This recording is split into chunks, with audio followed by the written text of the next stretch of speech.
But why am I talking about Michael J. White today? Well, first of all, it's lots of reasons. It's the fact that he claims he could beat Mike Tyson, and then he walked it back. But he did claim he could beat Mike Tyson. You could go and look at an interview of him claiming that he'd fight Mike Tyson and that he could beat him. And I think maybe that's his martial arts code, is to say that he can beat everybody. He claims to have beaten John Jones in a sparring session, which I saw the video. That wasn't sparring. That was, I really don't know what to call that. Personally, if I'm sparring somebody and the person is smiling at me this way, I'm thinking he wants to play tag with me or something. Or he might be a little special as well. I don't know, dude. I don't know what that was, but that wasn't sparring. Now, he also says he could beat Bruce Lee, because Bruce Lee is too small for him. He claims a lot of things. But that's not really. I mean, it bothers me that he says all these things, but at the same time, I'm thinking, he's trying to promote his new DVD or something, or I don't even know if DVDs are still around. But back in the day, Michael J. White was famous for his straight-to-DVD movies. And, I feel like every time he needs to promote one of these... So DVDs... Okay, let me explain what DVDs are. DVDs are these discs that have movies in them. And sometimes when a movie isn't good enough, it doesn't go to the theaters. It goes to a DVD, like straight to DVD. And that's the only way you could watch some of these movies. But nowadays, I guess it's more like Netflix special or Tubi specials. So basically, every time Michael J. White has to promote one of his Tubi specials, he has to talk crap about someone, and sometimes he doesn't just talk crap about someone. Sometimes he decides to talk crap about boxing or a whole martial arts itself, because I think he thinks that he's like I'm trying to all that good, I guess. But right now we're gonna talk about this bit that he does, where he wants to show people about non-telegraph punching, right? And he does this bit all the time where he goes like, try to hit my hand, and then he does it again. He goes, now I'm going to show you a non-telegraph. Like he's showing us something that's mind-blowing, but it's not really mind-blowing. Every martial arts does it. There's no martial arts that's going to teach you to show your opponent.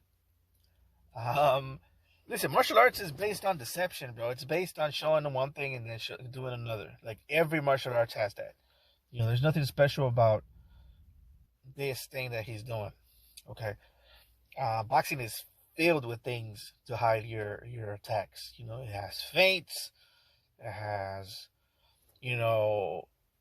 proper telegraphing, right? Which is what's, in my opinion, more important than non-telegraph is telegraphing appropriately. I hope I'm saying that right. Right. But let's see what Michael J. White thinks about boxing. I want you to listen to his mannerisms. I want you to listen to the first thing he says, which is very important to me. That's why I rewinded it a couple of times so you could hear that. So let's see here. It's all about technique, man, because it's just like one of the things I do is like I'm trained with a lot. It's all about technique, man, because it's just like one of the things I do is like I've trained with a lot of people, like a lot of top boxers and stuff, and a lot of boxers are taught how to throw a flawed. They're taught how to throw a flawed punch. Right. It's like this. It's like like when I was catching up to you before, and you were going, "Oh, how's that happening?" Yeah. It's like this. Like, what's your fastest hand? I would say probably my left hook. Okay, yeah, well, hey, put your left hand up.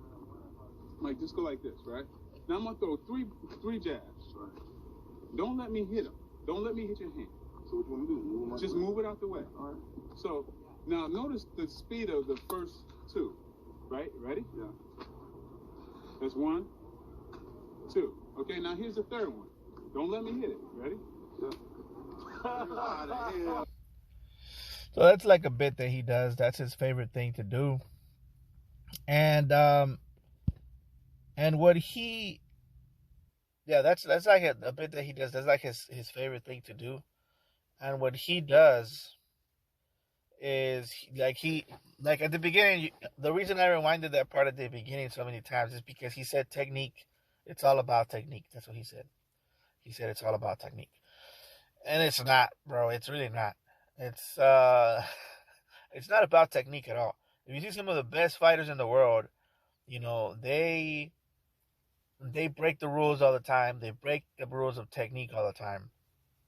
You know, in fact, if you listen to Bruce Lee, you know, one of the main things he ever says, the master in the movie asked him, in one of the movies asked him, you know, what is the ultimate technique? And he said to have no technique. Okay? So even Bruce Lee didn't believe that technique was the number one thing in the world. You know what I mean? He thought differently. You know what I mean? So one of the things that he criticized in that video that you just saw is he said that boxers are taught to punch incorrectly, and he did a movement like the shoe shine. And he thinks that that is the reason that boxers are taught to do things incorrectly is because of the shoe shine. But for those of you that know what a shoe shine is, I'm going to go ahead and show you guys. This is a shoe shine right here. This is Ryan Garcia. You know, shout out to Fight Hype. And he's doing a shoe shine. Now notice how he's using his feet and his upper body to throw punches, and you can see like the energy flowing through his body right there. That's really what the shoe shine is for. It's to incorporate your whole body mechanics to throw punches, and that'll train your body to throw punches with your whole body behind it, and to create kind of like a loose speed mechanic. So speed under relaxation is the key to this. Of course, this is Vasily Lomachenko. If you tense up too much, that's when you should stop doing it, in my opinion. And you should start all over again and try to create speed under relaxation. Again, this is one of the best examples of it right here. You see how how loose this guy is and how relaxed he is, and how he's able to throw not only uppercuts, but he also throws a hook in there and a straight right. So that's pretty much what a shoe shine is. And the reason for that technique is to be able to, like I said, channel your whole body into each one of these punches, and not only channel it into each one of these punches, but to do it rapidly and consistently over and over again with ease and relaxation. All right, which is the key to be a good fighter. Now, there's other martial arts that focus on one punch at a time. Karate, and focus on putting your whole energy into that one punch. And I'm not even going to disrespect karate like that. I'm just going to tell you that if you do that against a boxer, you're going to get countered, and you're going to get hit a couple of times for doing that. So you come in, hiya, focus on one punch. If you miss that punch, which you are, he's going to come at you with a little flurry. You know, he's going to slip it, hide behind your own jab or your own shot. He's going to come up with maybe 3 shots, something like that. That was like a little beat of the punches that he did. All right, and it's probably going to be a wrap for you, right? So I personally think that the best way to do it is the boxing way. You know, instead of the karate way has a lot of good things about it. I'm not gonna say that it doesn't. I just prefer the boxing way. I like the exercises that karate has, though. I do like that, like the weight exercises and the way they practice punching, and with the maquillada, whatever it's called. Some of that stuff I get. But some of this stiff stuff, like for example, this stance here, you know, This is in Taekwondo. It's called Modo. I think it's Modo Kwan or Modo Chuan, something like that. Modo Kwan. I don't really remember because I studied it a long time ago. Because of my cousins and stuff like that. Um, and and I actually have a picture with this stance here. Um, but he's a karate practitioner, I think. But my thing is, it's like he thinks that because fighters have this shoulder pop that it's bad, but that's actually good. That's the sign of a good boxer. If you see somebody have a little shoulder pop, which Ryan kind of has it, that's good. That means energy is being transferred properly through your body in order to have a correct punch. Also, you want to have, your punches want to be, when you're throwing them there, in this style, you're not really going for full extension. You're going for a hook or an uppercut. You want it to be like an L shape, right? But he's wrong about that part, right? He's wrong about that being bad technique or being inappropriate technique. He's wrong about that. Number one. Number two, he's wrong about the fact that he says boxers don't study non-telegraph. They do, and then the main way they study it is in jabbing. The jab is the number one way that boxers study non-telegraph. They practice to do it. Either there's two ways of practicing it: non-telegraph, meaning they keep both of their hands up and they just extend, extend, extend. So don't pull back. Don't try to put anything behind your punch. Just extend your jab or extend your hand, and that's gonna be the key to it, right? Um, but it doesn't come from stiffness, which is what Michael J. White. If you look at Michael J. White when he throws punches and he throws kicks, there's a stiffness to his body. That to me is not gonna be good in a fight. Even look at this picture here. He's very upright, and that's a very karate way of doing things. The way his stance looks here, he's very upright. His chest is sticking out. His head is like up in the air. Which is the opposite of what a boxer does and what a boxer, most like professional boxers, are taught to do. Sink your chest in. Kind of hunch a little bit. Tuck your chin in. Keep your hands up, right? And the reason for that is because that big chest is going to be the target, especially if you move your head a lot or stuff like that. The main thing they're going to go for is a big torso. A big torso is good for a boxer. If he sees it in another fighter, he knows he's going to have an easier time trying to punch him than somebody with a smaller chest. You look at most boxers; they don't really have big chests. They may have defined chests, but they're not really, popping it out like Mr. Michael J. White is here. Um, so so those are the techniques, right? The stances, the difference in stances, and of course, boxing has different stances in itself, right? They have the Philly shell, the high guard, um, the peekaboo guard, the cross guard. They have all of these different types of guards and stances in boxing that can help you win a fight. And the more you know of them, the more diverse you're gonna be, and the better you're gonna be at boxing. Um, and I'm pretty sure karate has a bunch of them as well. But the other thing that he was wrong about is saying that technique is it's all about technique.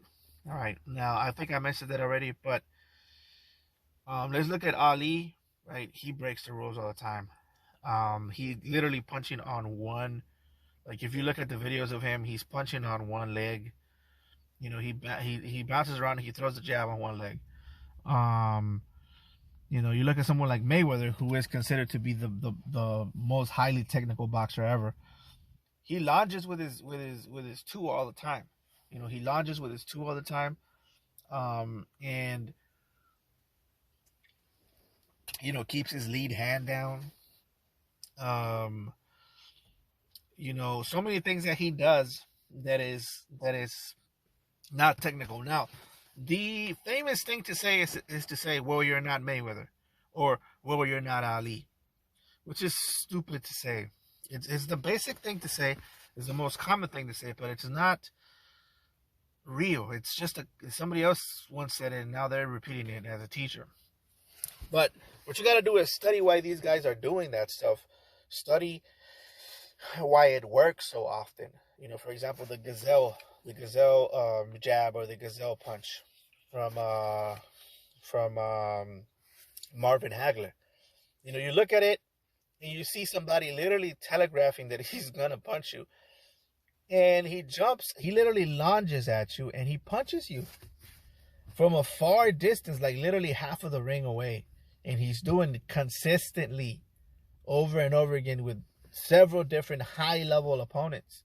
And you start to realize technique is not the most important thing. So Mr. Michael J. White, again, is wrong about something else.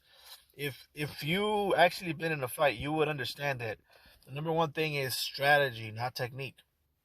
Technique, you should focus on teaching technique within the first couple of months of a fighter's journey.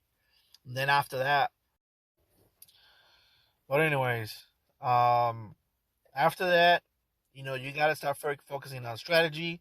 You got to start focusing on the strength that the fighter has, and start to magnify the strengths, and start to do something about the weaknesses that the fighter has. Because by that point, you already know what your weaknesses are. You already know what your strengths are, and you got to focus on that stuff.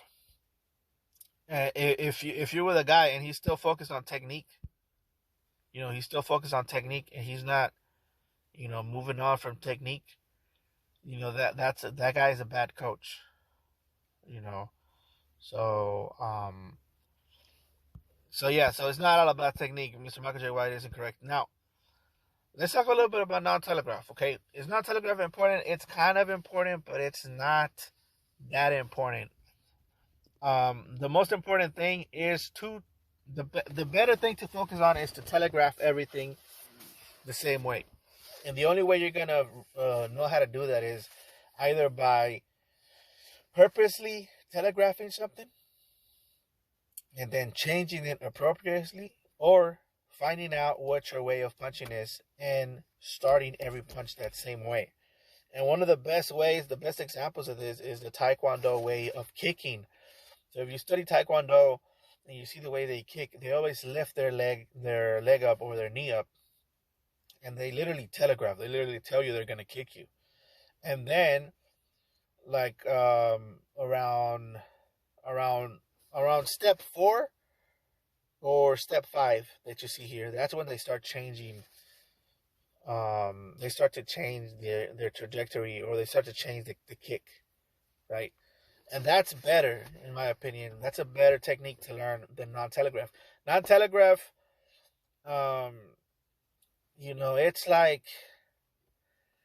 it's something that you shouldn't focus on, in my opinion. You should focus on a little bit, and only on the initial attack, meaning your lead foot and your lead hand should be, those two things should be focused on non-telegraph, right?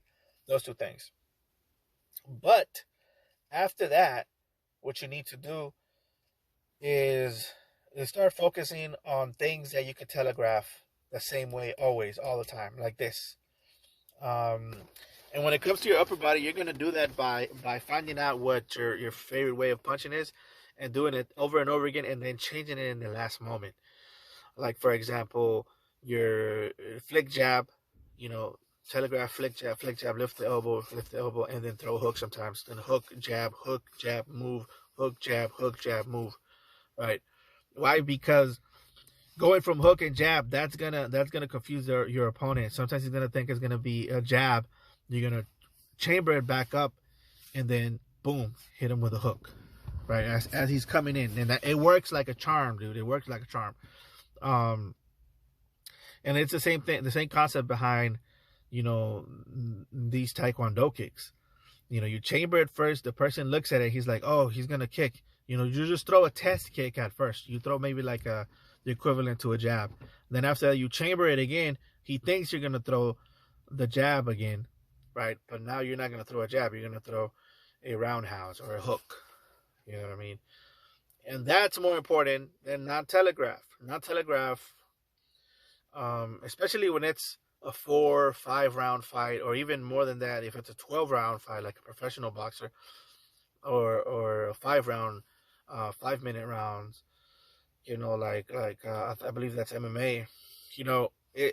Non-telegraph is gonna be no by the 5th round, and probably before that, because boxers are trained to look for tells, and tells manifest themselves on everybody, including Michael J. White, in different ways. It manifests themselves in attitudes. It manifests themselves in moods.